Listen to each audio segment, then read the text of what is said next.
بسم الله الرحمن الرحيم.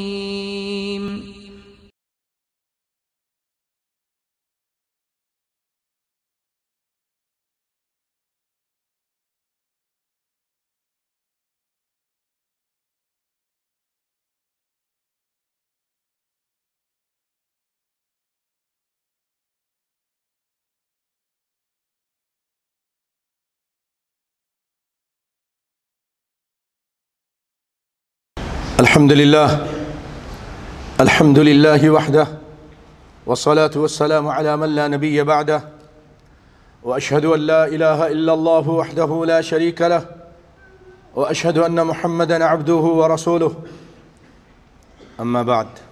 سامعین محترم، عزیزان ملت، ساتھیو، دوستو، بزرگوں اور قابل احترام ماں اور بہنوں اور بیٹیوں، یہ شعبان کا مہینہ اللہ کے فضل و کرم سے شروع ہو چکا ہے، اور اس مہینے میں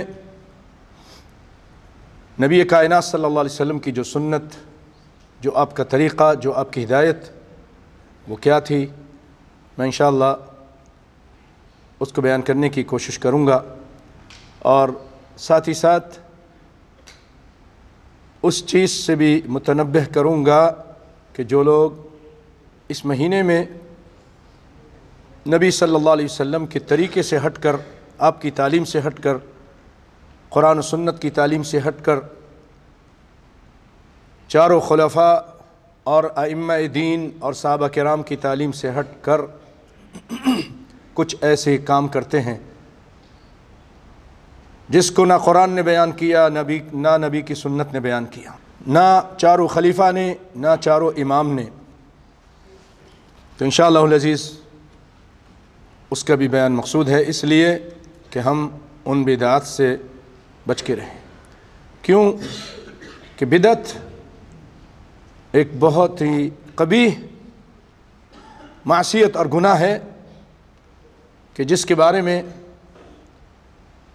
آپ صلی اللہ علیہ وسلم فرماتے ہیں، من احدث فی امرنا ھذا ما لیس منہ فہو رد، جس نے اس دین میں کوئی نیا کام کیا جو اس میں نہیں تھا، اس نے کیا، وہ کام مردود ہے۔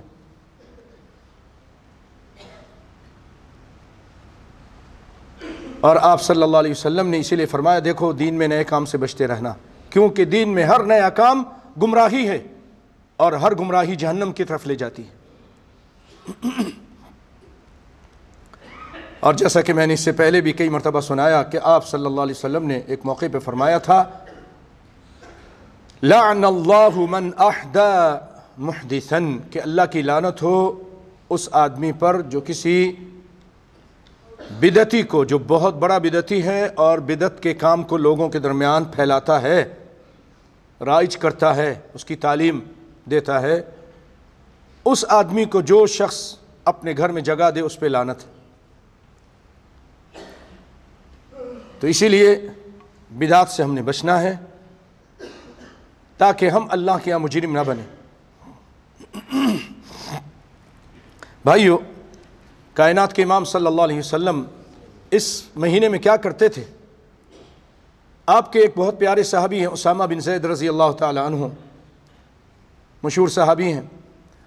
انہوں نے ایک مرتبہ پوچھا کہ اللہ کے رسول، میں آپ کو دیکھتا ہوں کہ آپ کسی اور مہینے میں اتنا روزہ نہیں رکھتے ہیں جتنے شعبان میں آپ روزہ رکھتے ہیں، یعنی رمضان کے علاوہ کسی اور مہینے میں اس قدر زیادہ تعداد میں روزہ نہیں رکھتے تھے جتنا آپ شعبان میں روزہ رکھتے تھے۔ آپ نے فرمایا، آپ نے جواب دیا، یہ آپ کی توجیہ اور ارشاد، آپ نے فرمایا ذاک شہر یغفل الناس، یہ وہ مہینہ ہے کہ لوگ اس سے غافل ہیں۔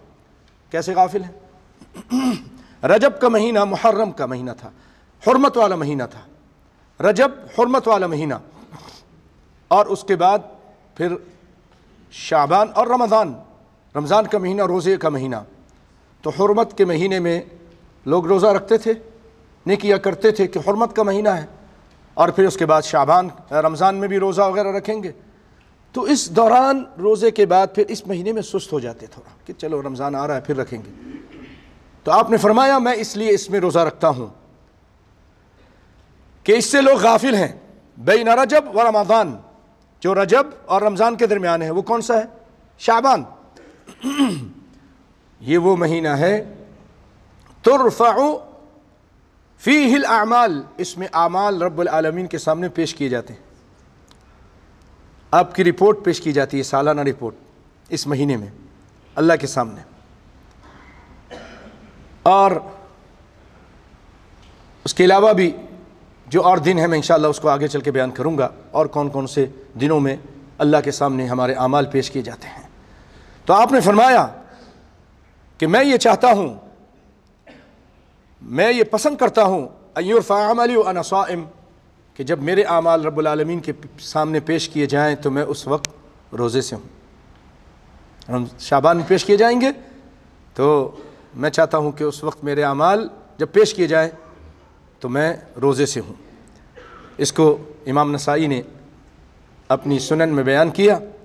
اسی طرح اماں عائشہ رضی اللہ تعالی عنہ فرماتی، آپ فرماتی ہیں لم یکن النبی صلی اللہ علیہ وسلم یصوم شہرا، کہ کائنات کے امام صلی اللہ علیہ وسلم کسی مہینے میں اتنا روزہ نہیں رکھتے تھے، اکثر من شعبان، شعبان سے زیادہ کسی اور مہینے میں روزہ نہیں رکھتے تھے. رمضان کے علاوہ، رمضان میں تو پورا مہینہ روزہ رکھنا، فرض روزے، نفل روزے کسی اور مہینے میں اس قدر نہیں رکھتے تھے زیادہ جتنا آپ صلی اللہ علیہ وسلم شعبان میں رکھتے تھے. پھر بیان کرتی ہیں کیونکہ گھر کی ہیں، بیوی ہیں، حالات جانتی ہیں، کہتی ہیں وَكَانَ يَصُومُ شَعْبَانَ كُلَّهُ، آپ اس قدر روزہ رکھتے تھے کہ گویا کہ پورے شعبان کا روزہ رکھ جاتے تھے، پورے شعبان کا روزہ. حالانکہ آپ صلی اللہ علیہ وسلم نے رمضان کے علاوہ کسی مہینے کے پورے روزے نہیں رکھے.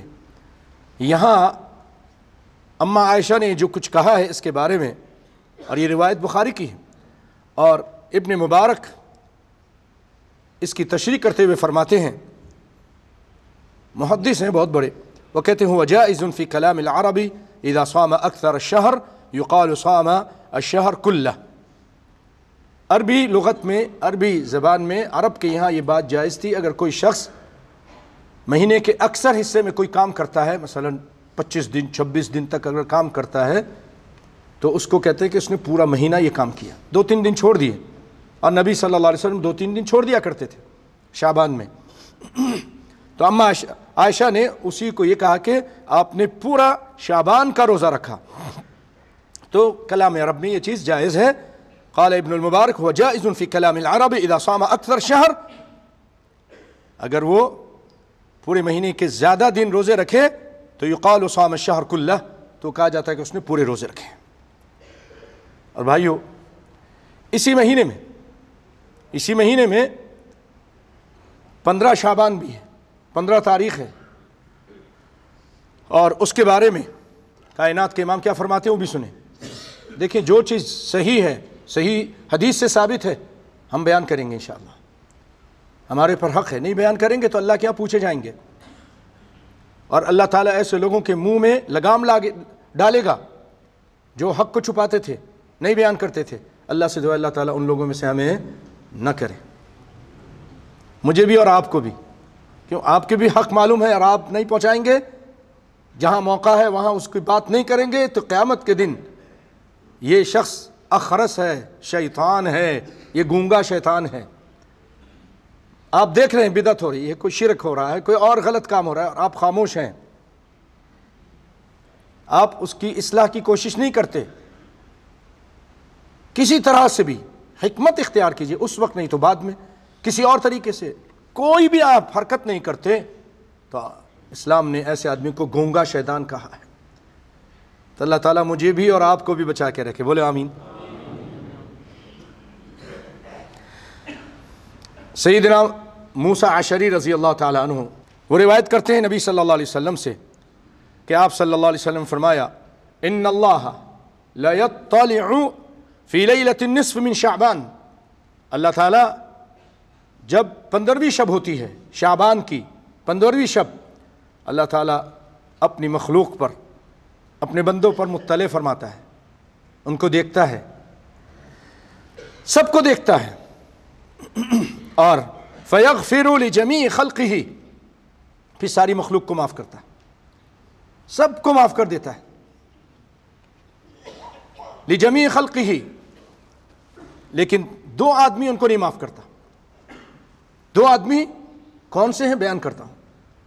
بیان کرنے سے پہلے دعا کرتا ہوں اللہ تعالیٰ ان دو میں سے آپ کو اور ہمیں نہ کرے.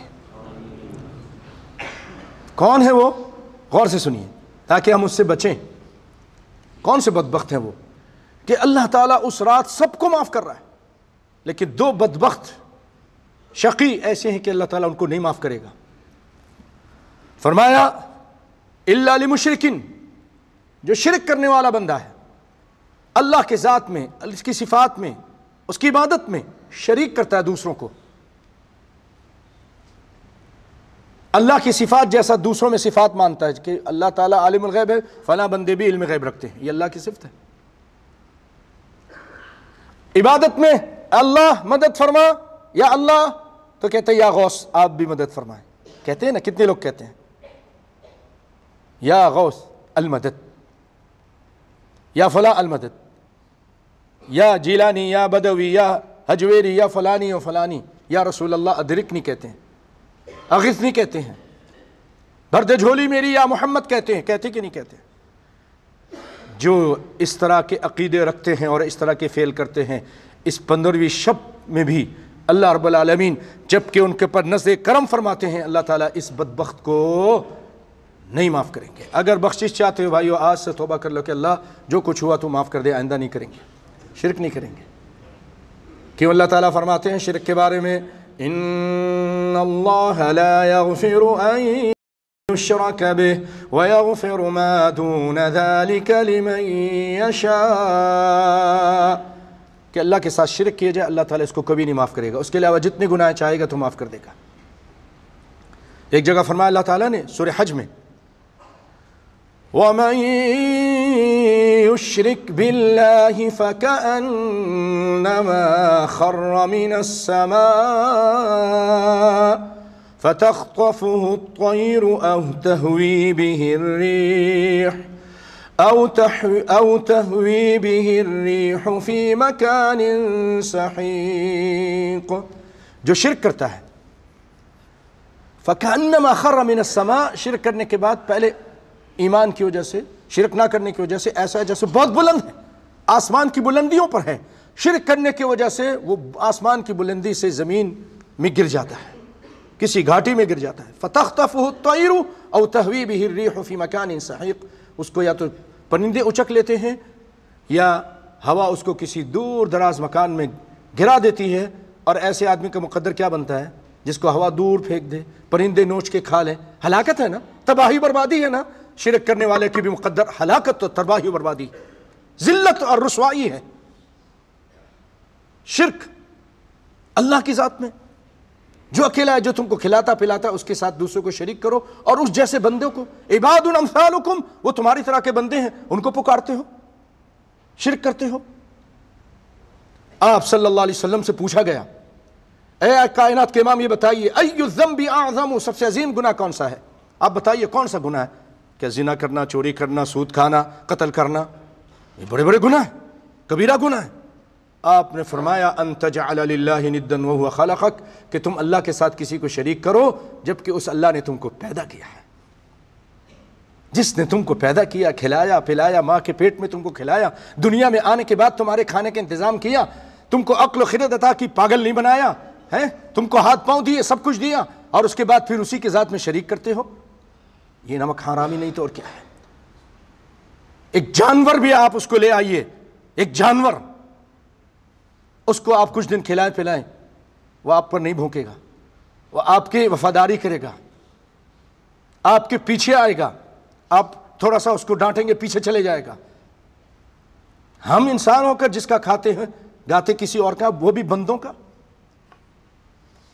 اللہ سے ڈریے بھائی، اللہ کے ساتھ کچھ بھی ہو جائے، کیسے بھی معاملات ہوں، اللہ کے ساتھ کسی کو شریک مت کیجیے. تو جو شخص شرک نہیں کرتا اس کی بھی بخشش ہوگی، جو شرک نہیں کرتا. آج توبہ کر لیجئے کہ اگر کرتے تھے کچھ قبر کے پجاری ہیں، کچھ جناب تعزیے کے پجاری ہیں، کچھ جناب گھوڑوں کے پجاری ہیں، ذوالجناح کے ہیں کہ نہیں ہیں، کچھ قبوں اور جبوں کے پجاری ہیں، کہیں نخل مرکت کی چھاؤں پہ سجدے، کہیں مرنے والے کے پاؤں پہ سجدے، اشاروں پہ سجدے، نگاہوں پہ سجدے، یہاں اور وہاں خانقاہوں پہ سجدے۔ یہ سب بیج پیروں کا بویا ہوا ہے کہ ہر شخص بدعت کا جویا ہوا ہے۔ مزاروں پہ جاتے ہو بہر سفارش، جو خود سو چکے ہیں وہ کیا سنیں گے سفارش، جو مائل بخواب اجل ہو چکے ہیں، جو لحد میں آرام سے سو چکے ہیں، جو کروٹ بدلنا نہیں جانتے ہیں، انہیں آپ مشکل کشا مانتے ہیں۔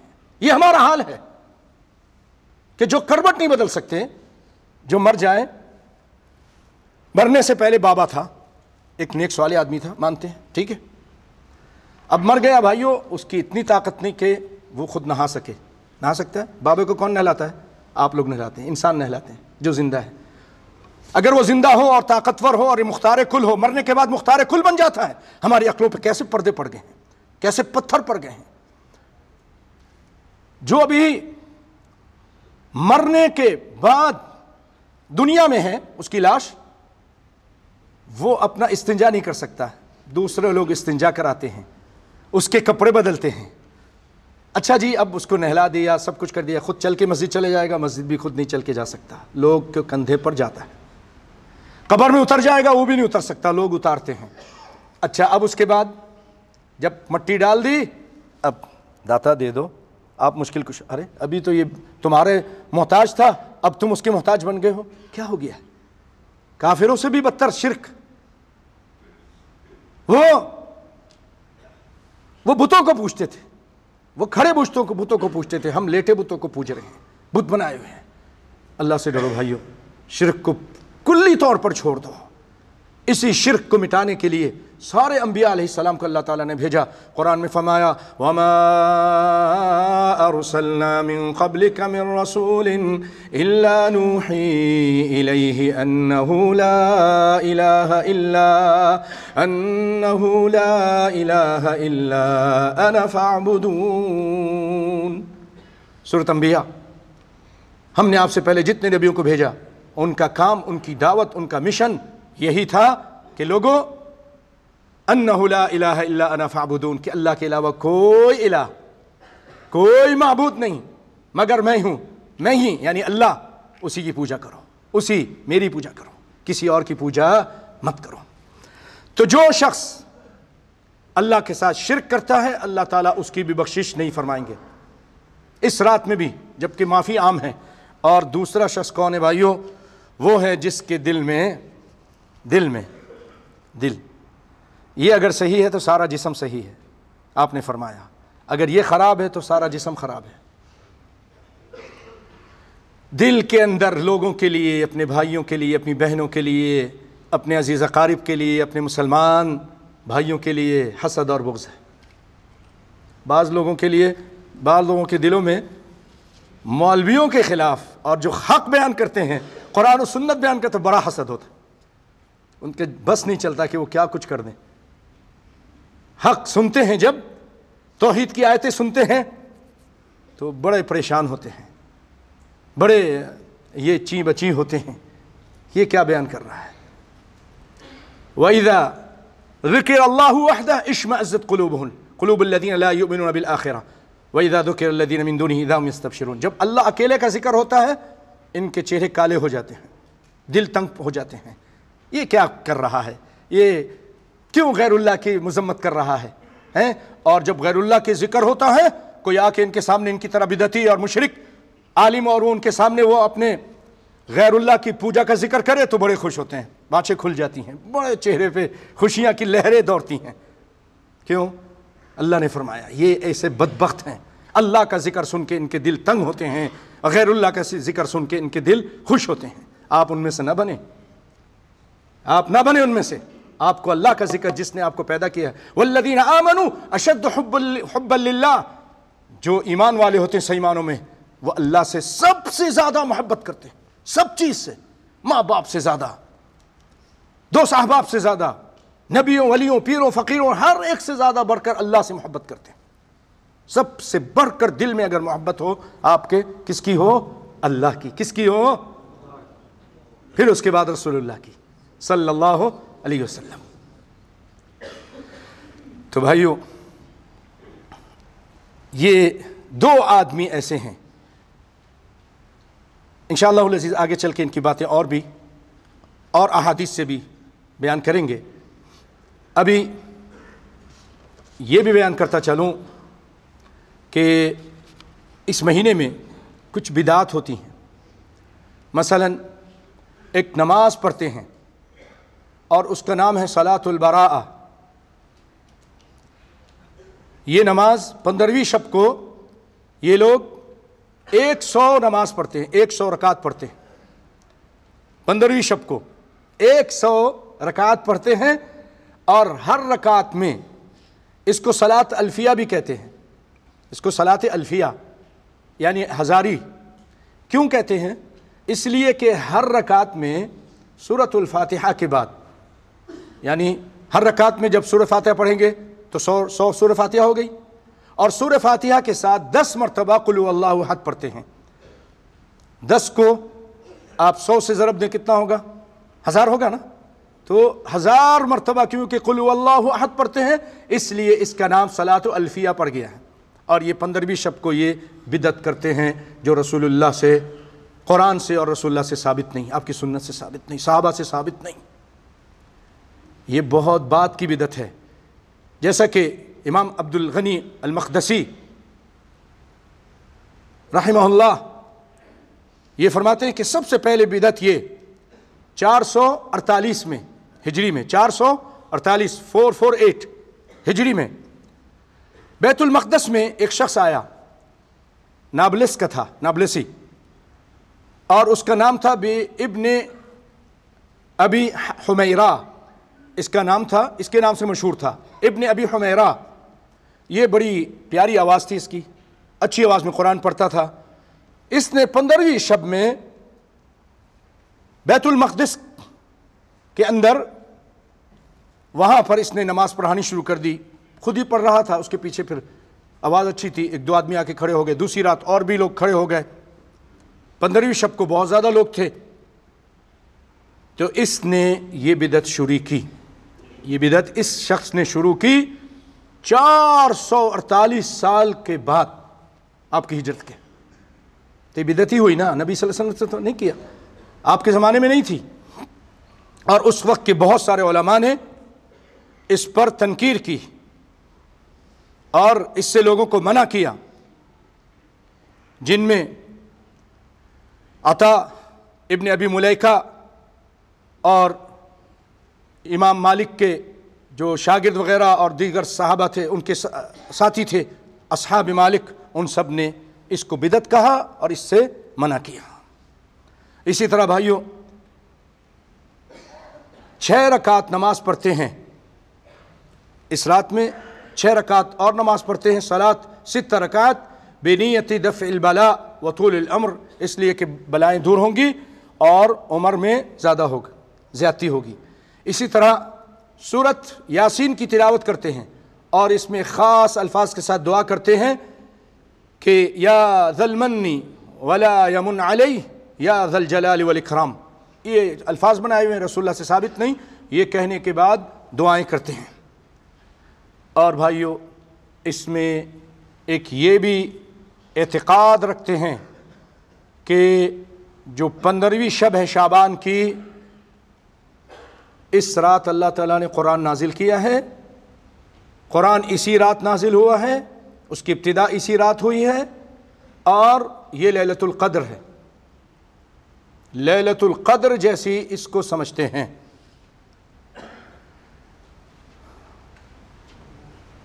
بہت سارے علماء حق نے اس کی تردید کی ہے، اور بھائیو خود قرآن اس کی تردید کرتا ہے. قرآن پاک میں جو سورہ دخان کی یہ آیت پڑھتے ہیں، ٹی وی پہ آ کے ملا مولوی پڑھتے ہیں، انا انزلناہ فی لیلۃ مبارکۃ انا کنا منذرین، ہم نے اس قرآن کو مبارک رات میں نازل کیا. وہ کہتے ہیں مبارک رات سے مراد شعبان کی 15ویں شب ہے، جبکہ یہ غلط ہے. اللہ تعالیٰ سے پوچھتے ہیں، اس کے قرآن سے پوچھتے ہیں، اے رب کے قرآن آپ بتائیے آپ کب نازل ہوئے؟ شعبان میں ہوئے کہ رمضان میں؟ قرآن کیا کہتا ہے؟ شہر رمضان الذی انزل فیہ القرآن، شہر رمضان میں اللہ تعالیٰ نے قرآن نازل کیا، شعبان میں نہیں۔ شہر شعبان انزل فیہ القرآن نہیں ہے، شہر رمضان الذی انزل فیہ القرآن۔ اور قرآن کے خلاف جو بھی بات کرے وہ غلط ہے۔ اور پھر پوچھتے ہیں اچھا کون سی رات کو نازل ہوا؟ اِنَّا أَنزَلْنَاهُ فِي لَيْلَةِ الْقَدْرِ، کون سی رات کو نازل ہوا؟ لیلۃ القدر کو۔ لیلۃ القدر کب ہوتی ہے؟ رمضان میں کہ شعبان میں؟ بولیے نا، رمضان میں، رمضان کی آخری 10 راتوں میں ہے، شعبان میں نہیں۔ تو یہ عقیدہ لوگ رکھتے ہیں شعبان کی 15ویں شب کے بارے میں، جبکہ یہ بالکل غلط بات ہے۔ بھائیو، میں نے کہا تھا کہ میں آپ کو کچھ اور احادیث سناؤں گا۔ ایک روایت میں اس طرح ہے اس رات کی فضیلت کے بارے میں کہ فَيَغْفِرُ لِلْمُؤْمِنِينَ، اللہ تعالیٰ مومنوں کو معاف کرتا ہے، وَيُمْهِلْ الْكَافِرِينَ، اور اللہ تعالیٰ کافروں کو ڈھیل دیتا ہے، چھوڑ دیتا ہے، ٹھیک ہے، ابھی نہیں معاف کرتا۔ وَيَدَعُ أَهْلَ الْحِقْدِ بِحِقْدِهِمْ حَتَّى يَدَعُوا، اور جن کے دلوں میں حسد اور بغض ہے اور حقد ہے اللہ ان کو چھوڑ دیتا ہے، ان کو بھی نہیں معاف کرتا۔ یعنی مشرک اور کافر کو بھی نہیں معاف کرتا، اور حسد اور بغض رکھنے والے، شحناء رکھنے والے، ان کو بھی اللہ تعالیٰ معاف کرتا نہیں اس رات میں۔ یہ حدیث صحیح الجامع کی ہے، صحیح روایت ہے۔ اس 15ویں شب کو اللہ تعالیٰ کافروں مشرکوں، جیسے دوسری روایت میں مشرک کا آیا اور اس روایت میں کافر کا ذکر آیا، اور حقد رکھنے والوں کو اللہ تعالیٰ نہیں معاف کرتا۔ اور ایک اور روایت میں ہے، وہ بھی صحیح جامع کی ہے، اذا كانت النصف من شعبان اطلع الله على خلقه فيغفر للمؤمنين ويملي للكافرين ويدع اهل الحقد بحقدهم حتى يدعوا، کہ اللہ رب العالمین سب مومنوں کو معاف کرتا ہے، کلمہ پڑھنے والے مسلمانوں کو جو شرک نہیں کرتے، لیکن کافروں کو اللہ تعالیٰ چھوڑ دیتا ہے، اور حسد اور بغض رکھنے والے جو اپنے بھائی کے ساتھ، ان کو بھی اللہ رب العالمین نہیں معاف کرتا، چھوڑ دیتا ہے کہ ٹھیک ہے نہیں معاف کرو ان کو، یہاں تک کہ یہ اپنا حسد اور بغض چھوڑ دیں۔ بھائیوں، اب آپ کے ہاتھ میں فیصلہ ہے، شرک کو چھوڑتے ہیں نہیں چھوڑتے ہیں، آپ کی مرضی۔ ہمارا کام تھا بیان کرنا، ہم نے بیان کر دیا، اور آپ سے امید کروں گا ضرور چھوڑیے۔ اسی طرح جس کے لیے آپ کے دل میں حسد اور بغض اور کینہ ہے اور دشمنی ہے، آج ہی آپ دنیا کی وجہ سے جو دشمنیاں قائم کی ہوئی 10 سال ہو گئے ہیں، 15 سال ہو گئے ہیں، بات نہیں کرتے سگے چچا سے، سگے چچا کے بچوں سے، اپنی خالہ سے، اپنے سگے بھائیوں سے، اپنی بہنوں سے، زمین کی وجہ سے، کسی اور وجہ سے، رشتہ نہیں دیا اس وجہ سے بات نہیں کرتے۔ کتنے سال ہو گئے جی بات نہیں کر رہے، انہوں نے بہت زیادتی کی ہمارے ساتھ، ہم نے ان کے ساتھ اتنا اچھا کیا تھا، ہم نے جب رشتہ مانگا رشتہ نہیں دیا، ہم بات نہیں کریں گے، بات نہیں کرتے۔ بھائیو، ان کے اعمال بھی قبول نہیں ہو رہے۔ اس رات بھی اللہ تعالیٰ ایسے لوگوں کو، ایسے بدبختوں کو معاف نہیں کرے گا۔ آج ہی فون اٹھائیے، السلام علیکم خالہ، کیا حال ہے آپ کے؟ کم از کم اتنا بات کر لیجیے۔ چاچو کیا حال ہے آپ کا؟ فلاں رشتہ دار آپ کے کیا حال ہے؟ اپنے رشتہ داروں سے آپ صلہ رحمی کیجئے، قطع رحمی مت کیجئے۔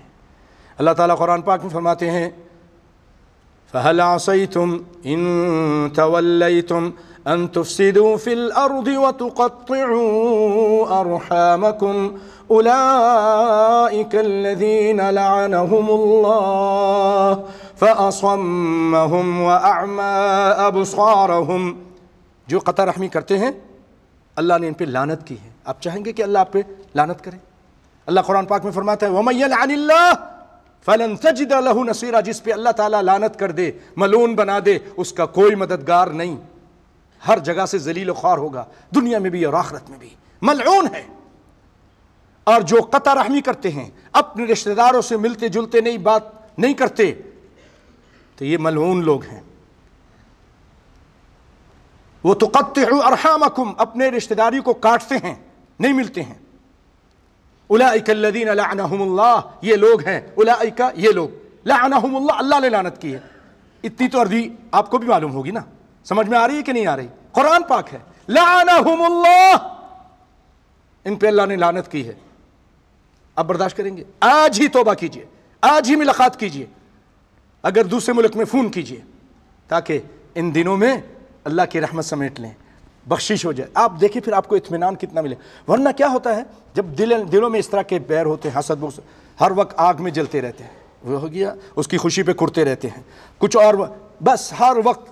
لیکن جب آپ صلح کر لیں گے، آپ دیکھیے کیسے آپ کو اطمینان، سکون ملے گا، اللہ کی طرف سے آپ پر رحمتیں نازل ہوں گی۔ اور جو پہل کرتا ہے وہ بہتر ہے، جو پہل کرتا ہے وہ بہتر ہے۔ اللہ اکبر۔ بھائی ایک چھوٹا سا قصہ سنا کے آج کی بات کو اختتام کرتا ہوں، اور اس کے بعد انشاءاللہ آئندہ جمعے اس کی باقی باتیں پیش کروں گا۔ سیدنا حسن رضی اللہ تعالیٰ عنہ اور ان کے چھوٹے بھائی محمد الحنفیہ، جن کی ماں حنفیہ قبیلے کی تھیں، یہ بہت بہادر، بہت بڑے شہسوار، بہت مضبوط جسم کے علی کے بیٹے تھے، اور بہت ذہین بھی تھے، فقیہ تھے، بہت بڑے عالم بھی تھے۔ ان کا اور ان کے بڑے بھائی جان حسن کا آپس میں کوئی ناچاقی ہو گئی، کوئی بات ہو گئی۔ 3 دن تک اجازت ہے آپ کو بھائی۔ کتنے دن اجازت ہے؟ 3 دن۔ آپ کسی سے کوئی بات ہو گئی، 3 دن تک اپنا غصہ نکالیے، بات مت کیجیے، کوئی مشکل نہیں، اجازت دی اسلام نے۔ 3 دن دونوں نے باتیں نہیں کی۔ جب تیسرا دن ہوا، محمد جو سیدنا علی کے بیٹے ہیں لیکن ان کی والدہ فاطمہ نہیں ہیں، حنفیہ قبیلے کی ہیں، ٹھیک ہے، جس قبیلے سے مسلمہ کذاب تھا، انہوں نے چٹھی لکھی، بھائی جان 3 دن ہو گئے ہیں اور آپ کے نانا نے فرمایا کہ جو شخص صلح میں پہل کرے، سلام میں پہل کرے، وہ بہتر ہے، اور بھائی جان میں آ کے آپ سے سلام کر سکتا ہوں، اور میرا ہی حق بنتا، میں چھوٹا ہوں، آپ کو آ کے سلام کروں، لیکن میں اس لیے نہیں کرتا آ کے کہ میں آپ سے بہتر نہیں بننا چاہتا، آپ مجھ سے بہتر ہیں۔ آپ کی ماما فاطمہ الزہرا ہیں، جو جنت کی سردار ہیں، سیدہ ہیں، میں آپ سے بہتر نہیں بننا چاہتا، آپ آئیے اور مجھے سلام کیجئے تاکہ آپ بہتر ہیں اور بہتر ہی رہیں۔ یہ سننا تھا۔ سیدنا حسن رضی اللہ تعالیٰ عنہ جس حالت میں بیٹھے تھے، اپنی چادر سمیٹتے ہوئے، گھسیٹتے ہوئے باہر بھاگے اور اپنے بھائی کو آ کے گلے لگا لیا اور صلح کر لی۔ ایسا ہے کوئی؟ آپ بھی کر کے دیکھیے، آپ بھی کر کے دیکھیے۔ اللہ تعالیٰ ہم سب کو عمل کرنے کی توفیق عطا فرمائے۔ اے اللہ ہم سب کے گناہوں کو معاف فرما دے۔ اے اللہ ہم سب کی مشکل پریشانی کو دور فرما دے۔ اے رب العالمین مسلمانوں کو پوری دنیا میں عزت عطا فرما۔ اللہم اعز الاسلام والمسلمین واذل الشرک والمشرکین، اللہم دمر اعداء الدین، اللہم انصر اخواننا المسلمین المستضعفین فی بلاد الشام وفی کل مکان، اللہم انصرهم نصرا عزیزا، اللہم سدد رمیہم ووحد صفوفہم، اللہم انصر کتابک ودینک وسنة نبیک وعبادک الموحدین، اللہم علیک بطاغیت الشام وأعوانه وجنوده، اللهم عليك بسائر الطغاة والمفسدين، اللهم احصهم عددا واقتلهم بددا ولا تغادر منهم أحدا، يا قوي يا عزيز يا ملك يا ديان، اللهم من أراد بنا وللإسلام والمسلمين كيدا فاجعل كيده في نحره وأشغله في نفسه واجعل تدبيره دماره، يا قوي يا عزيز يا ملك يا ديان، اللهم اسقط طائراتهم وأغرق بوارجهم يا رب العالمين، اللهم اغفر للمؤمنين والمؤمنات والمسلمين والمسلمات الأحياء منهم والأموات إنك سميع قريب مجيب الدعوات، اللهم فرج هم المهمومين ونفس كرب المكروبين واقض الدين عن المدينين واشف مرضانا ومرضى المسلمين،